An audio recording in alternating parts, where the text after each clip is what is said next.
Saya buat konten ni sebab saya bersimpati sangat-sangat lah pada pihak RTM, ya, Angkasa Puri.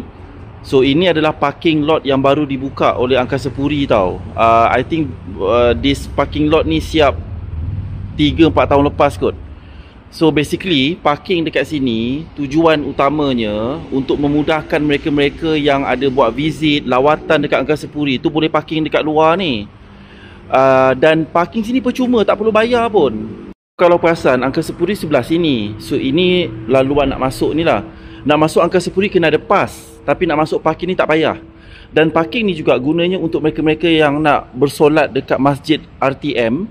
So mereka boleh gunakan ruang kawasan parking kat sini lah. Cuma masalahnya ramai orang yang salah gunakan ruang parking ni tau. Jom saya tunjukkan kenapa. So ada banyak musibat-musibat lah. Si barua-barua yang bongok ni, diorang boleh parking dekat sini, lepas tu letakkan kereta berbulan-bulan tak dialihkan. Cuba tengok.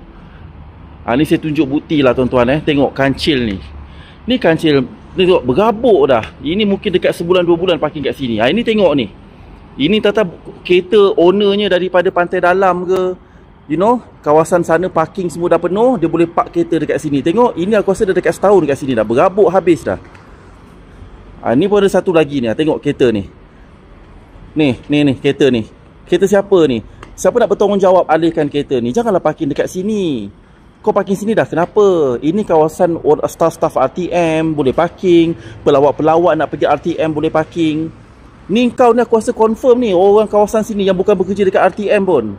Banyak tuan-tuan. 1, 2, 3 kereta-kereta yang ada dekat sini kebanyakannya parking berbulan-bulan. Cuba tengok kereta Myvi ni Plate WSJ ni. Jangan nak menipu lah cakap kereta ni baru parking. Kereta ni dah berapa bulan kat sini dah.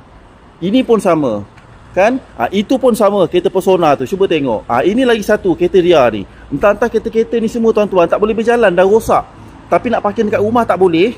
Kan? Sebab rumah sana parking dah penuh. KL bayangkan. So parking kat sini lah percuma, tak payah bayar.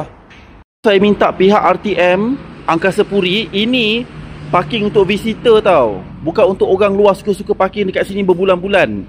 Ini bukan tempat stok yard letak kereta. So saya minta pihak RTM Angkasa Puri, kan, jangan pandang remeh benda Allah ni. Tolong Kementerian Penerangan, bangunan dah cantik dah, parking dah elok, tapi kau biarkan kereta-kereta musibat ni semua parking dah. Kenapa? Banyak lagi tuan-tuan, bukan dekat sini, dekat sana pun ada 1, 2, 3, 4 biji kereta lagi dah. Saya minta tolong Kementerian Penerangan, tolonglah bawa towing car, tolong towing kereta-kereta ni humban dekat sungai lagi elok. Alright? Maaflah terpaksa tegur benda lah ni, melampau sangat. Saya minta tolong tag video saya, tolong share-share. Minta staff-staff top management Angkasa Puri nampak video saya ni supaya tindakan lanjut boleh diambil. Okey.